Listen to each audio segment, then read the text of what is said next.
नमस्कार प्यारे साथियों। आज का टॉपिक रहेगा writ exam 2025 level 1 and level 2 के लिए शिक्षक अधिकार अधिनियम 2009 आरटी एक्ट 2009। ये रिट एग्ज़ाम के लिए नया टॉपिक जोड़ा गया है। अगर इस टॉपिक को आप कर लेते हैं तो आपके कुछ नंबरों से आप बहुत आगे हो जाओगे। तो एग्ज़ाम नज़दीक है, एक बार आप रिवीजन ज़रूर करना। ये आपको एग्ज़ाम क्लियर कराने में बहुत साबित होगा। इस टॉपिक को हल्के में नहीं ले, क्योंकि नया टॉपिक है। इसको अगर आप पढ़कर जाते हो तो आपके नंबर निश्चित ही बढ़ने वाले हैं। चलिए फिर आज का वीडियो स्टार्ट करते हैं। आज की वीडियो है आरटी एक्ट 2009, 86वें संविधान संशोधन। 86वें संविधान संशोधन अधिनियम 2002 के तहत निःशुल्क एवं अनिवार्य बाल शिक्षा अधिकार का अधिनियम 2009 को 1 अप्रैल 2010 को संपूर्ण भारत में लागू कर दिया गया था, जबकि जम्मू कश्मीर को छोड़कर यह सभी जगह लागू किया गया था। भारत निःशुल्क एवं अनिवार्य बाल शिक्षा अधिकार अधिनियम लागू करने वाला विश्व का 135वां देश बना। क्या बना? 135वां देश बना। जबकि नोट लगा कर लिखेंगे, जम्मू कश्मीर में 31 अक्टूबर 2009 में आरटीई को लागू कर दिया गया था। 31 अक्टूबर 2009 को जम्मू कश्मीर में आरटीई को लागू कर दिया गया था। राज्यसभा द्वारा आरटीई पारित 20 जुलाई 2009 को आरटीई एक्ट को पारित कर दिया गया था।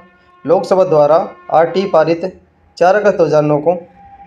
राष्ट्रपति द्वारा आरटीई पारित 26 अगस्त 2009 को पारित किया गया था और संपूर्ण भारत में 1 अप्रैल 2010 को ये लागू किया गया था। वर्तमान में अध्याय 7, वर्तमान में इसमें 7 अध्याय हैं, जबकि धाराएँ 39 है और एक अनुसूची है। एक अनुसूची इसके अंतर्गत आती है। अध्याय एवं उनकी धाराएँ। अध्याय पहला इसका नाम है प्रारंभिक। प्रारंभ में 1 व 2 नंबर की धाराएँ हैं। अध्याय 2 में निःशुल्क एवं अनिवार्य शिक्षा का अधिकार, इसमें 3 से 5 तक की धारा दी गई है।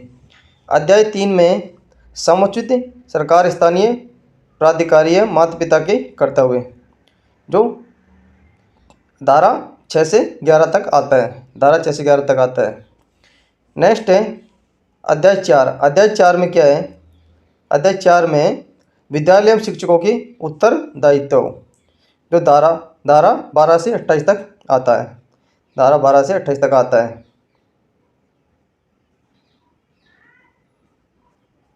अध्याय 5 में दिया गया है प्रारंभिक शिक्षा एवं पाठ्यक्रम उसका पूरा किया जाना। प्रारंभिक शिक्षा एवं पाठ्यक्रम उसका पूरा किया जाना एवं वो इसमें धारा आती है 29 से 30 तक इसमें धाराएं सम्मिलित की गई है। अध्याय 6 में बालकों के अधिकारों का संरक्षण, तो धारा 31 से 34 तक इसमें आता है। धारा 31 से 34 तक इसमें आता है। अध्याय 7 में प्रकीर्णन अन्य मुख्य बातें, तो धारा 35 से 39 तक आते हैं। टोटल आरटीई एक्ट में 39 धाराएं हैं और अध्याय 7 हैं। अब इनको क्रमवार रूप से पढ़ लेते हैं। अध्याय 1 हमारा पहला अध्याय कहता है, पहला अध्याय क्या कहता है कि धारा 1 संक्षिप्त नाम विस्तार एवं प्रारंभ। नाम निःशुल्क एवं अनिवार्य बाल शिक्षा का अधिकार अधिनियम 2009। विस्तार संपूर्ण भारत में जम्मू कश्मीर को छोड़कर लागू कर दिया गया था 1 अप्रैल 2010 को। 1 अप्रैल 2010 को लागू कर दिया गया था। धारा 2 में परिभाषाएं एवं विशेष शब्दावली। बालक 6 से 14 वर्ष के बालक एवं बालिकाएं दोनों को अनिवार्य शिक्षा। प्रारंभिक शिक्षा कक्षा 1 से 8 तक शिक्षा।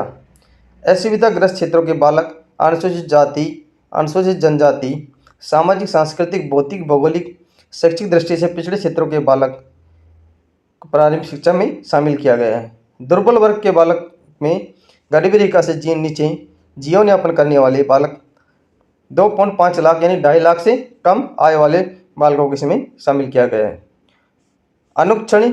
अनुवीक्षण प्रक्रिया। विद्यालय में प्रवेश देते समय बालक से ली जाने वाली प्रवेश परीक्षा को अनुवीक्षण प्रक्रिया कहा जाता है। अध्याय 2। अध्याय दो में अध्याय दो में क्या है? धारा 3।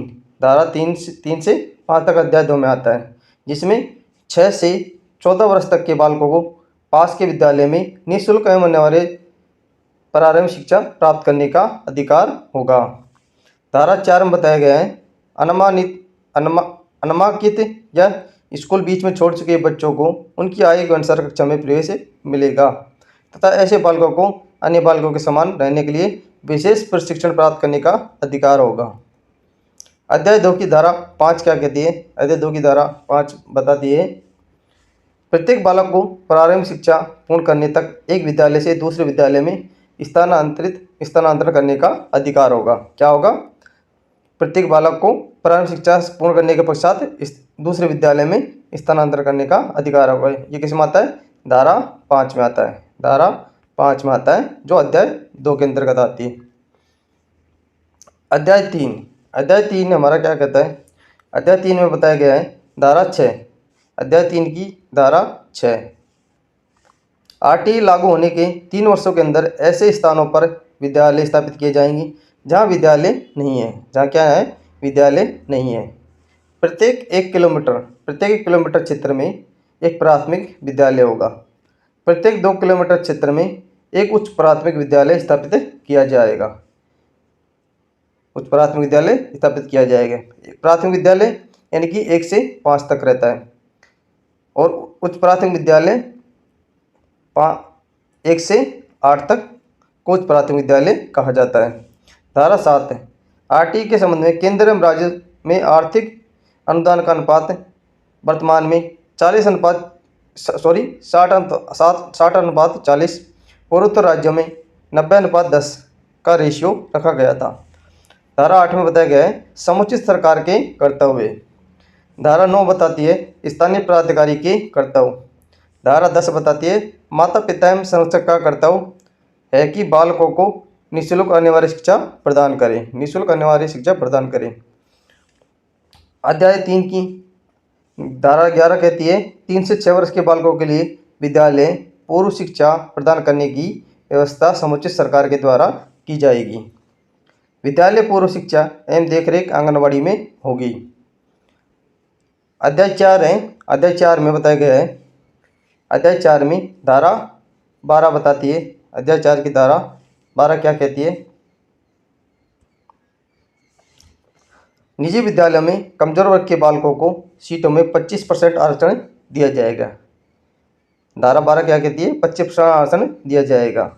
इसको वेरी मोस्ट इम्पोर्टेंट लगाए, ये क्वेश्चन बन सकता है। धारा 13 कहती है, यदि कोई विद्यालय अनवीक्षण प्रवेश प्रक्रिया का संचालन करता है तो पहली बार 25,000 रुपये का जुर्माना तथा आगे से 50,000 तक का जुर्माना लगाया जाएगा। यदि कोई विद्यालय बालक के प्रति व्यक्ति फीस लेता है तो उस विद्यालय पर फीस का 10 गुना जुर्माना लगाया जाएगा। फीस का क्या किया जाएगा? 10 गुना जुर्माना लगाया जाएगा।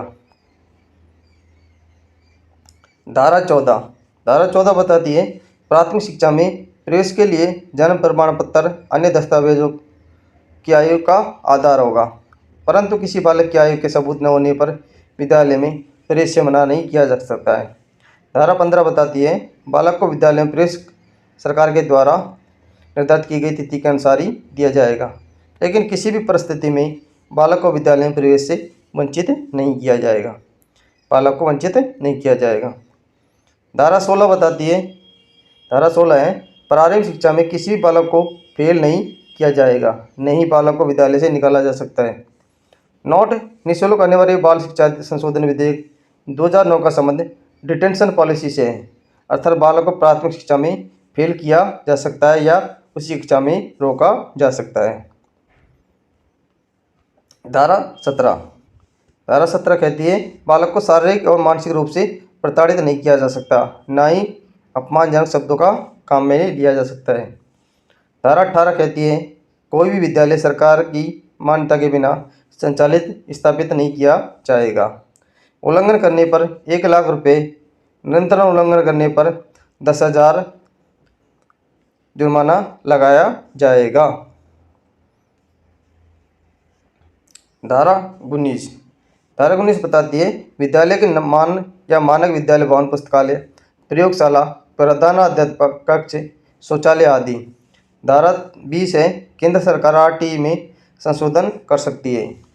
धारा 21 है, विद्यालय प्रबंधन समिति SMC, सदस्य संख्या 16, 3/4 सदस्य, अभिभावक, अध्यक्ष अभिभावक होगा, उपाध्यक्ष अभिभावक होगा, सचिव, प्रधानाध्यापक, महिला सदस्य 50% इसमें शामिल की जाएंगी, जो धारा 21 के अंतर्गत आते हैं। धारा 22 है, विद्यालय विकास योजना, विद्यालय विकास योजना। धारा 23 है, अध्यापक पद की योग्यता। धारा 24 है, अध्यापक के कार्य एवं कर्तव्य। यानी धारा 22 है विद्यालय विकास योजना, धारा 23 है पद की योग्यता, धारा 24 है अध्यापक के कार्य एवं कर्तव्य। धारा 25 बताती है साक्षर शिक्षकों का अनुपात। शिक्षकों और छात्रों का अनुपात कितना रहेगा? कक्षा 1 से 5 तक में 60 छात्रों तक 2 शिक्षक लगाए जाएंगे। 61 से 90 छात्रों के मध्य 3 शिक्षकों का होना अनिवार्य है। 91 से 120 के छात्रों के मध्य 4 शिक्षक लगाए जाएंगे। 121 से 200 छात्रों के मध्य 5 शिक्षक लगाए जाएंगे। सामान्य कक्षा 1 से 5 प्राथमिक शिक्षा तक छात्र की शिक्षा का अनुपात 30:1 होगा। 30:1 इनका रेशियो रहेगा। 30 बच्चों पर 1 शिक्षक का होना अनिवार्य है, परंतु 200 से अधिक छात्र होने पर छात्र शिक्षक अनुपात 40:1 हो जाएगा। कक्षा 1 से 5 तक शिक्षण घंटे 800 एवं शिक्षण दिवस 200 होंगे। कक्षा 6 से 8 तक 35 छात्रों तक 1 शिक्षक रहेगा। 36 से 70 छात्रों तक 2 शिक्षक रहेगा। 71 से 100 छात्रों तक 3 शिक्षक लगाए जाएंगे। 100 छात्रों से अधिक होने पर 1 प्रधानाध्यापक होगा। कक्षा 6 से 8 तक छात्र शिक्षा अनुपात 35:1 रखा जाएगा। कक्षा 6 से 8 तक शिक्षण घंटे 1000 एवं शिक्षण दिवस 220 दिवस होंगे। ये सब धारा 25 में आते हैं। धारा 26 कहती है सरकारी विद्यालय में कुल स्वीकृत पदों से 10% से अधिक पद रिक्त नहीं रहेंगे। धारा 27 कहती है अध्यापकों को जनगणना, आपदा प्रबंधन एवं चुनाव के अलावा अन्य किसी भी कार्य में नहीं लगाया जाएगा। धारा 28 कहती है सरकारी अध्यापक निजी शिक्षण प्रक्रिया प्राइवेट ट्यूशन में भाग नहीं लेंगे। क्या करेंगे? प्राइवेट ट्यूशन में भाग नहीं लेंगे। अब हमारा अध्याय 5 है। अध्याय 5 में 2 धाराएं आती है, 29 और 30। 29 में कहते हैं पाठ्यक्रम एवं मूल्यांकन प्रक्रिया रहेगी। धारा 30 में कक्षा 8 की शिक्षा पूर्ण होने पर प्रमाण पत्र दिया जाएगा, जो धारा 30 के अंतर्गत आता है। अध्याय 7 में बताया गया है। अध्याय 7 में धारा 31 कहती है बालक शिक्षा अधिकार संरक्षण अधिनियम 2005 के अनुसार बालकों के अधिकारों की रक्षा करने के लिए राष्ट्रीय स्तर पर राष्ट्रीय बालिका अधिकार संरक्षण आयोग एवं राज्य स्तर पर राज्य बालक अधिकार संरक्षण आयोग गठित किए जाएंगे। धारा 32 कहती है बालक के अधिकार संबंधित शिकायत का निवारण स्थानीय प्राधिकारी को 3 माह के भीतर करना होगा। धारा 33 बताती है राष्ट्रीय सलाहकार परिषद का गठन किया जाएगा। धारा 34 है राज्य सलाहकार परिषद का गठन। धारा 33 में क्या है? राष्ट्रीय सलाहकार परिषद गठन, जबकि धारा 34 में राज्य सलाहकार परिषद का गठन। ये थोड़ा सा डिफरेंस आप ध्यान रखें। अध्याय 7 में 35 से लेकर 39 तक धारा सम्मिलित की गई है। धारा 35 केंद्र सरकार द्वारा राज्य सरकार में स्थानीय प्राधिकारी को इस अधिनियम को लागू करने के निर्देश दिए जाएंगे। धारा 36 कहती है अभियोजन के पूर्व मंजूरी। धारा 37 बताती है सद्भावपूर्वक की गई कार्रवाई के लिए संरक्षण प्राप्त किया जाएगा। धारा 38 समुचित सरकार की नियम बनाने की शक्ति। धारा 39 कठिनाई को दूर करने के केंद्र सरकार की शक्ति को सम्मिलित किया गया है। साथियों, ये था आज का RTE एक्ट 2009, जिसमें हमने 7वें अध्याय के बारे में 1 से लेकर 39 तक की धाराओं को कंप्लीट पढ़ लिया है। आज का सेशन आपको कैसा लगा? अच्छा लगा हो तो चैनल सब्सक्राइब करना और अधिक अधिक लोगों को वीडियो में शेयर करना, क्योंकि समय कम रह गया है, दिन 2 ही रह गए हैं। 22 तारीख को तो एग्ज़ाम हो ही जाएगा। तो आज इस वीडियो को कंप्लीट देख लें और अधिक से लोगों को बताएं कि ये इम्पोर्टेंट टॉपिक है। और आज ही रात को एक नया टॉपिक जोड़ा गया है चोल वंश, उसको हम कवर करेंगे। तब तक के लिए इस वीडियो को अधिक अधिक सपोर्ट बनाएं। थैंक यू, धन्यवाद। मिलते हैं अगली वीडियो में। तब तक आज तक के लिए इतना ही। धन्यवाद।